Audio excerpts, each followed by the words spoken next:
Here's a little bit about my next book, The Seamstress. My favorite novel of all time is A Tale of Two Cities by Charles Dickens. And I've read it over and over and over. The last scene in A Tale of Two Cities, Sidney Carton is going to the guillotine, and he is sacrificing his life for Charles Darnay. And as he's on his way to the guillotine, there's a young woman who's there with him, a girl. And she's a seamstress. She says, I'm just a little seamstress. I don't know how I'm even here, because she's about to meet the same fate that he's about to meet. And she says, will you hold my hand and get me through this? And he does. And she serves as a way to finally redeem the character of Sidney Carton.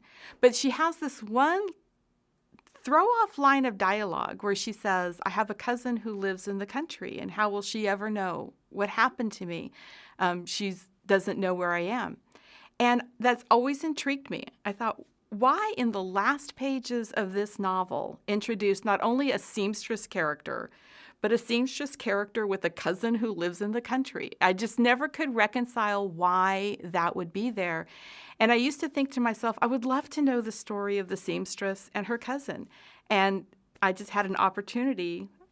I'm a writer. I can write the story of the seamstress and her cousin. So the seamstress is that character from the end of A Tale of Two Cities by Charles Dickens, and how I imagine her life that brought her to that moment.